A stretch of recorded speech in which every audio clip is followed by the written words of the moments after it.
trying to teach in a combat environment. I mean, I would almost call that a combat environment. I can't imagine. And what your experience is like as a teacher.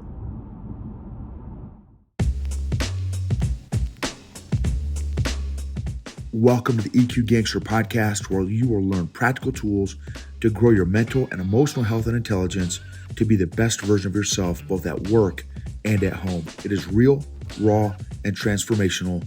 The journey of emotional growth isn't easy, but it's worth it. I believe in you.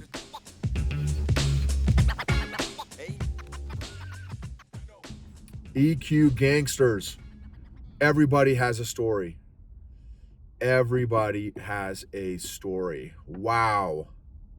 That's my big takeaway for today. Everybody has a story. So I was at church, and at church, they have, you walk in to the left, nice wooden countertop, big countertop, and about every 4 feet, there are 3 coffee makers, Keurig coffee makers. So that whoever wants a cup of Joe, come in, they have the little pods there, coffee pods, throw in the old coffee pod, boom, bust out your little cup of coffee. So I was doing my cup of Joe, and guy next to me, probably 60, maybe 65. A lot of time, and I was kind of in focus mode. I'm in this headspace the last couple weeks, actually, maybe even a month. A lot on my bean. And as you all know, still very much working on my own emotional health and emotional intelligence daily. And I am still at a spot where I'm doing an old coping mechanism, which when I feel overwhelmed is to go into an emotional cave, which has consequences for my wife. And anyway, that's the area I got to still work on, because it makes her feel very insecure when I go into an emotional cave. And I've got to just figure out how to be better. I got to figure out how to communicate more effectively, how to be more self-aware. Anyway, so a bunch of stuff. So, but the point is, everyone's got a story. The guy next to me, again, 60, 65 years old, he's got kind of an old school 90s sweater on, multiple colors, slacks, bald. Well, he's got the hair around the side and the back, bald head. And I was because of all the stuff with my bean, I'm not really in a mood to talk to people. I just want to get my cup of Joe and go sit down and not talk to anybody, which as a recovering people pleaser addict is unheard of. I would never do that in my people pleaser addiction days, ever, ever, ever. I would never, ever do that. I would always talk to everybody and try to make them feel good, and I'd have no boundaries. I'd have no awareness of how I'm doing or my own emotions and stuff. And I would just talk to everybody and try and make everyone else happy around me. But I'm recovering from all that, and I just want to get my cup of coffee, go to my seat, not talk to anybody. But I'm like, man, this guy's next to me. He's getting his cup of Joe. I'm getting my cup of Joe. Let me see how what's going on with this guy. So, hey man, what's your name? He said his name. His name's Ed. Ed, nice to meet you. What do you do, Ed? He said, I'm a teacher. I said, okay, right on. What age group? Middle school. 6th, 7th, and 8th. I said, wow, okay. What's that like? He said, challenging. I said, can you elaborate? He said, and he did. And he said, yes, there's 400 students at this middle school, and it's just a middle school. 400 students in the middle school. 40% of the students have one or both parents in prison. 40% of the students have one or both spouses in prison. He said there are 1 to 2 fights a day at his school. There are 7 teachers that call out every day, that don't show up every day because of some issue. 7 teachers a day. Teachers. There are 28 teachers. 25% of the teachers don't show up every day. They call in sick, stress, anxiety, whatever. 5 to 9 teachers quit every school year. 5 to 9 teachers out of 28 teachers quit every school year. He said all the different gangs that are at that school, he rattled off all the gang names. Middle school, y'all. Middle school. 6th, 7th, and 8th grade. Drugs, gangs, fights. And I was like, and he's like, he said, Noble, I have retired 3 times as a teacher already. Because he's at least 60, if not 65. Mid-60s. Retired at least three times as a teacher. He's like, man, Noble, God just called, he keeps calling me back. And this school, I'm like, dude, I can't, I'm not even sure what to say. And I'm like, I cannot imagine what your experience is like. Trying to teach in a combat environment. I mean, I would almost call that a combat environment. I can't imagine. And what your experience is like as a teacher. And it gave me tremendous empathy for what Ted's going through. And all the teachers, he's like, yeah, man, some of us have, we got a prayer group where we, meet once a week, and we try to, we pray for the school and pray for the students, we pray for the teachers, pray for the families, the parents. I'm like, man, dude, that is intense. Big Ed is on the front lines of education. Like legit front lines of education. Then I do this super neat kind of little workshop, and I will tell you this. Everybody has a story. Everybody has a story. Everybody has a story.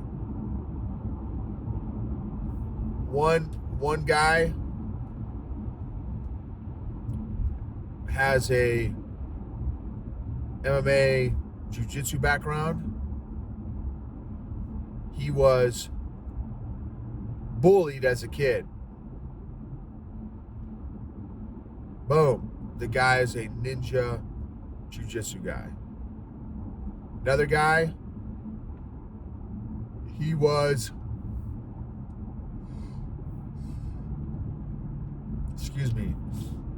another guy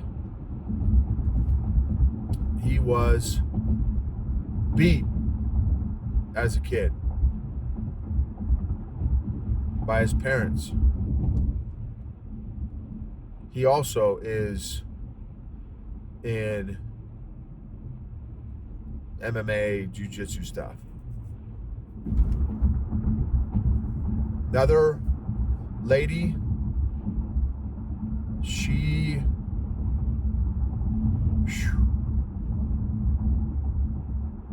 man, it is hard to think about the stories of so many people out there, what you all have endured, what some of us have endured. And I never want to do the comparison game, because I think, man, I've been molested twice, and have had, outside of that, have had I'm very thankful for the childhood that I've had, and life experiences and family I grew up in. We had our own dysfunction and stuff, but again, I hear some of these stories, and it breaks my heart to hear some of these stories. The lady, her mom didn't want her, and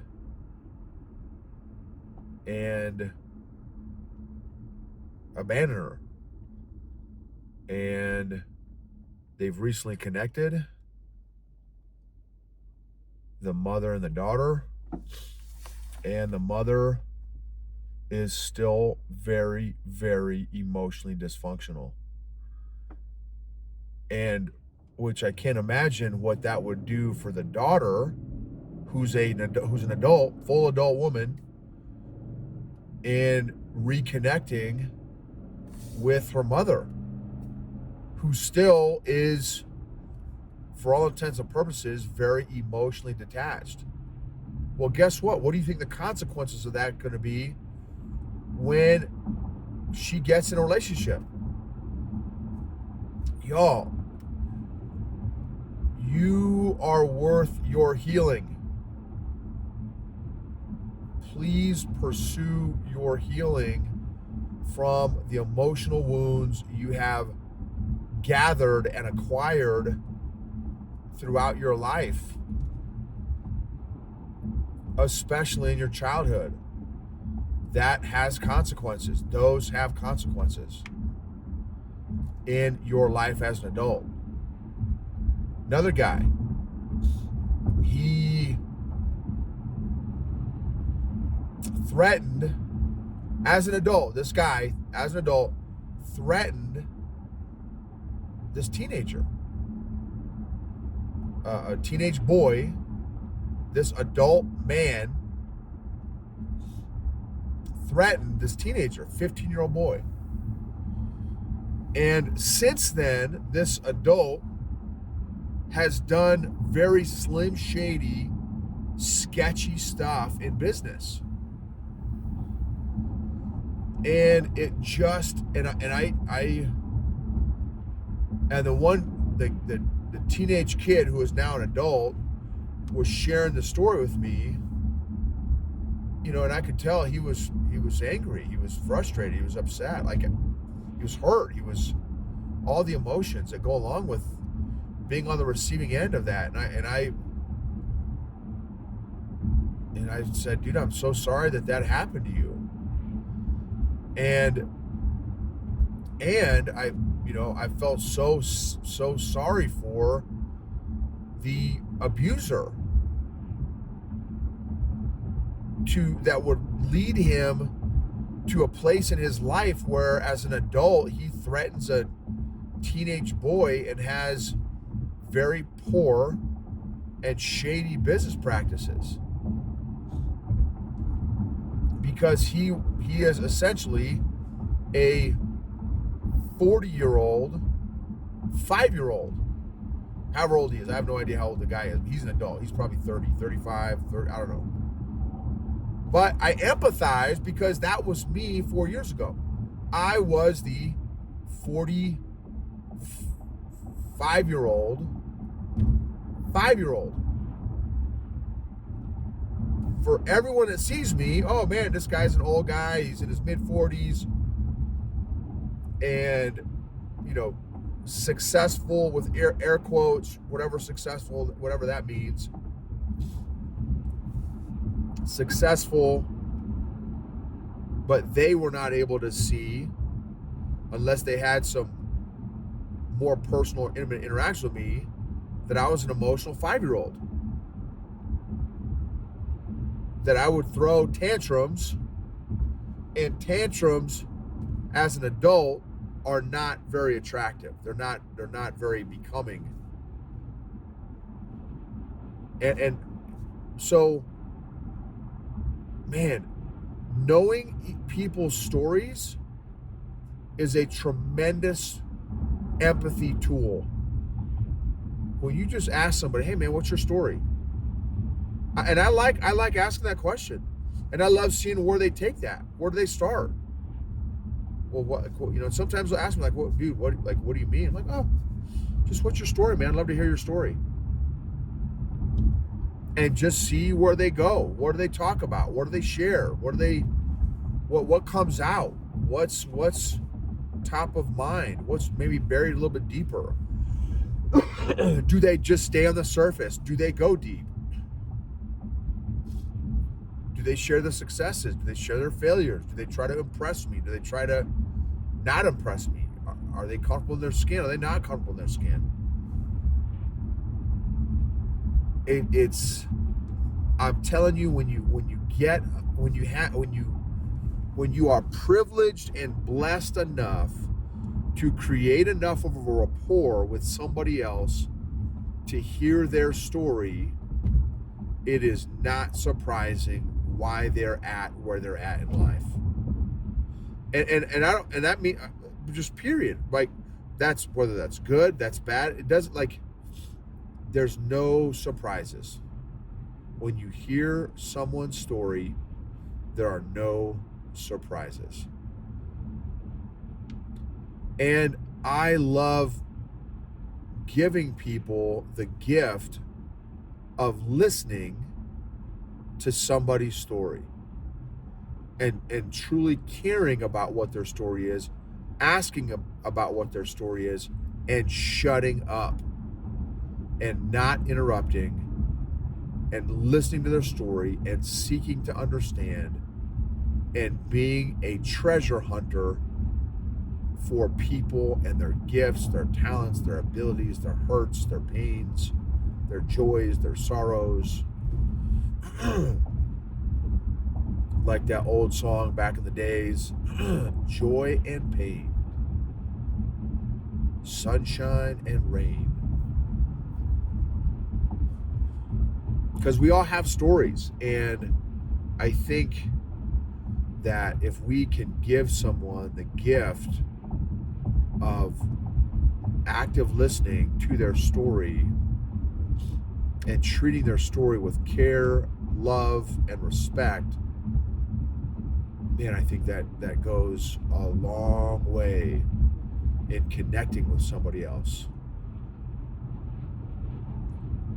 And maybe they give you the gift back and they ask you what your story is. Maybe they don't. Maybe they ask you what your story is and then they interrupt you, which all that has happened to me before. But it's fine. I have no expectations other than I really genuinely love hearing other people's stories. And because it just makes sense. It's a great, any of you guys that are also trying to work on your empathy and grow your empathy, it's an excellent tool to do that, to work on your empathy, is asking somebody what their story is. And then not just starting with that, but then asking further questions about their story for further understanding, deeper understanding, paying attention to those as they share their stories. What nerves did they hit as they're sharing their story? When their eyes lit up, or their shoulders slumped a little bit, or they got louder, or they got quieter, they got more excited, they got more reserved. They got brighter, they got heavier, looking for those cues, which is all EQ stuff. That's all social awareness. It's all, how can we be better human beings to our fellow human beings? How can we be better co-workers and friends and entrepreneurs and leaders and influencers and sons and daughters and mothers and husbands and fathers and children? What is your story? Everybody has a story, and their story is affecting them today. Today, everybody's story is affecting them in some form, shape, or fashion. And it takes practice. So just practice that exercise. Practice that question. Hey man, what's your story? What do you mean? Well, I'd love to hear your story. Well, dude, where do you want me to start? Where do you want to start? You want like professional? You want personal? I want whatever you want to share. And I love just seeing where they go. And then I'll pick up with whatever they give me. And whatever they're comfortable sharing. And whatever they're not comfortable sharing is also fine. Everybody has a story. It's such an excellent tool for empathy. When you hear someone's story, man, it all makes sense. It all makes sense. Thank you for being a part of this journey with me. Thank you for sharing, subscribing, rating, reviewing the podcast. Maybe there's a particular episode that resonated with you. You share it with a friend, a family member. If you want to check out our emotional fitness community, our emotional fitness gym, check out the EQ Mafia by going to eqgangster.com.